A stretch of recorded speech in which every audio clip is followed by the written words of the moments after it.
Hey everybody, you're watching Call the Corn Star. It's a beautiful blue sky day. It's supposed to be like 70 degrees, and I'm just sitting here thinking wintertime is coming extremely quickly. And I don't want to be going along with the skid loader pushing snow, then boom! You hit a dump truck that's under a big old snowbank. So we need to get all this stuff picked up. We got piles of wood, we got piles of metal, tires, dump truck, and there's even a chair just laying in the yard right now. Who'll pull you out here? This big tank has a home that's not right there. This is Cooper's Red Bull consumption for the week. After today, there's going to be nothing left outside at my house. Other than possibly me if Neva gets mad at me. The Kentucky Blue is growing pretty good everywhere except right here. There's like nothing growing.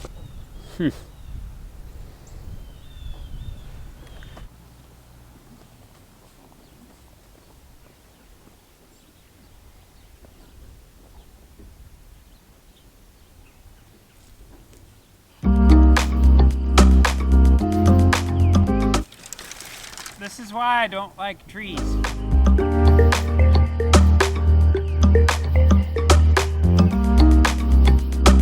Uh-oh, we got ourselves a splint. Oh, I think you're going deeper. Oh my goodness, I can't believe you're doing that. Anyone else remember doing this when they were little? Taking a needle and you shove it under the top layer of your skin. Scare everybody. Like, Mom! Oh!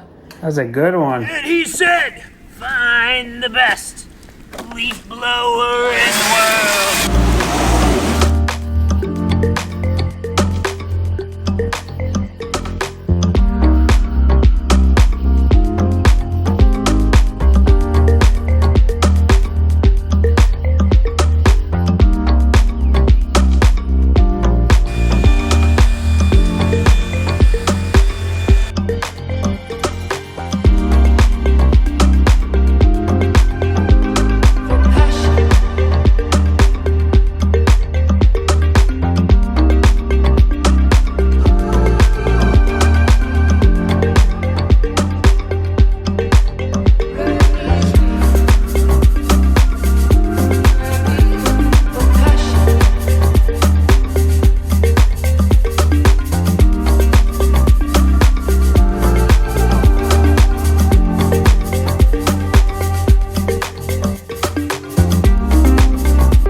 So many buckets sitting in the driveway. Buckets, these are barrels. Beep, beep, beep, beep, beep, beep, beep.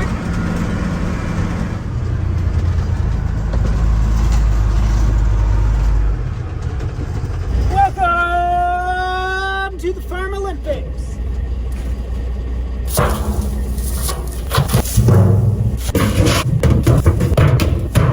Now before I forget, we're here on the Mixmate. The chemical trailer, got the Mixmate. We need to winterize this before it gets cold. Everything freezes. I think this pump may have already been drained. It looks like it. We're gonna put some antifreeze. Got some camper antifreeze. Oh, we didn't spill anything, good. So whatever you do, don't put that in there. Oh, this one's a little more tricky. We gotta pop this top off. Should just be able to do one of these. Oh, come on.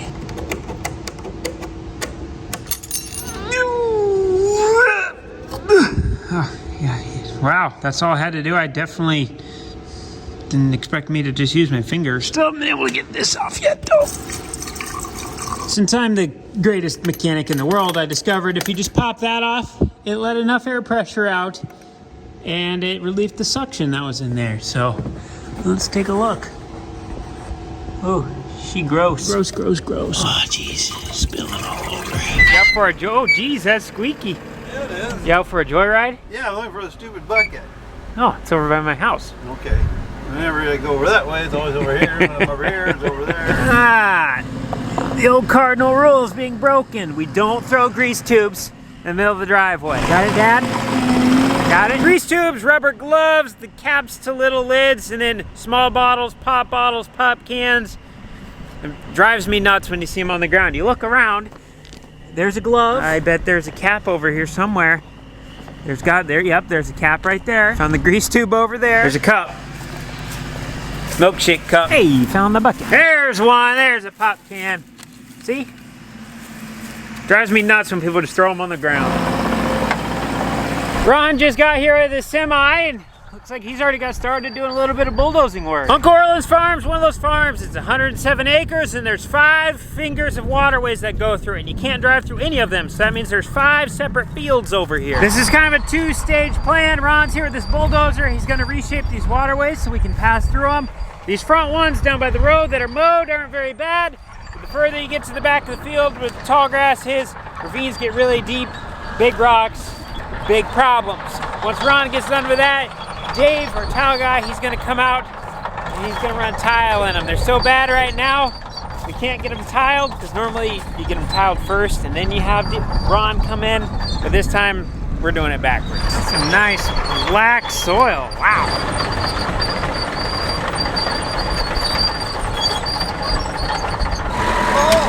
Do you need a couple cans of WD-40 or something? This ground is horrible. Yeah, you can tell you've been working that thing. No moisture. Ron and I always have very formal meetings. You talk for 10 minutes and then you say what you want done for like 45 seconds and then you talk about the weather, you talk about the dirt, and all right, let's get back to it. He's been doing this 40 something years. He says this is the hardest soil he's worked with his entire life. In the last 90 days, we've got probably 2 inches of rain total. And it was pretty dry prior to those 90 days. So just not a lot of moisture in the ground. It's like driving a jackhammer around.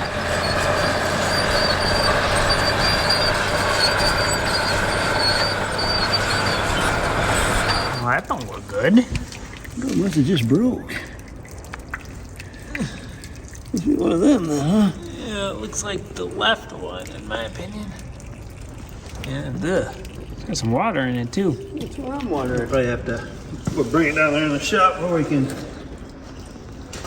empty the whole thing here. What's the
I know. I said I was gonna get it all done in one day, nothing outside. It's actually been like 4 days since I started filming this video. We got the barrels gone, we got the big white barrel gone, we got just a little bit of stuff right there that I'm gonna stick inside that door. I can get my finger lined up right there. Around the house is all clean, it's all cleaned over there. The porch is all cleaned off. Everything around the bin site on the other side of the big machine shed is all cleaned up. So really, this little square right here, we got a little bit of stuff to pick up in outside. And then what we have right here, which is going in there, and I have a little bit in there that I need to throw away. It's hard to believe that a project I've been working on for 6 years is this close. What we have left to being done. And then of course we got to get these weeds knocked down. We got to get this leveled off, get rid of that dirt pile. We'll get all this rock and stuff scraped over here, because what I'm kind of thinking, we'll probably go edge of the driveway with the front of this little garage right here, so straight through where we're at, pass right to that building. We'll have a nice little parking spot here for trailers and whatnot. Throw one of those house generators, the ones that turn on when the electricity goes out, throw it on that pad. We can run right through that electrical panel, straight over into the house. See how Ron's making out on day number 2 at Uncle Orland's. That's, holy smokes. He's gonna be here for a while. He's got a finger there, he's got a finger there, he's got a finger there, he's got a finger there, he's got that. See that little building right there on the other side of the trees? That's an 80 foot long by 40 foot wide. So it's just a little bit bigger, a little bit wider than this white building. We rented that to alleviate room in our big machine shed, so we're gonna park semi-trailers in there, and then I think we're gonna park both of the Brent 674 grain carts, and if we got room for anything else, like maybe that Oliver that's been sitting outside. These 2 hopper trailers will for sure fit inside the building. We had no mud at all this harvest, so underneath, there's no mud stuck to anything. We just have this nice layer of dust over everything, and then over the outside bits. So I'm gonna bring these down to the main heated shop. We're just gonna blast them with the power washer real quick. We also wanna get under here, get our slides nice and clean so they're not all gummed up. But then they'll be ready to put away. I gotta move quick though, because it gets dark at like 2 o'clock in the afternoon now.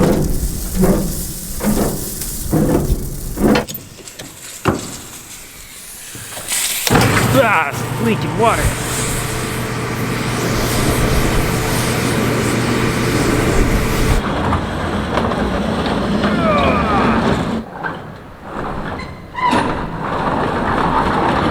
Welcome to the new shed. Oh, here she is. 40 feet wide, 80 feet long. Looks like there used to be a door on that side that they've now sealed off, so we just got the one door. I don't know what it is about these old sliding doors, but they're all hard. This building looks like it's built on a footing. So we got a concrete footing all the way around. That's nice. You don't got to worry about stuff digging underneath. So as long as the door's shut good, we should be able to keep stuff out. Looks like some sort of critter doing some digging inside there. Might not hurt if we brought over a little dirt, maybe filled in these holes coming up to the approach. Our plan for this building is just to kind of store our harvest equipment. So we're going to put a hopper on that side, we're going to put a hopper on that side, and I think we can fit the 2 Brent 674 grain carts in the center. Then we'll kind of see where we're sitting on space. Those things are going to take up more room than we think. But I think we'll have a little bit of space here, we'll have a little bit of space here, and something in the middle. We're kind of thinking Oliver and groundhogs.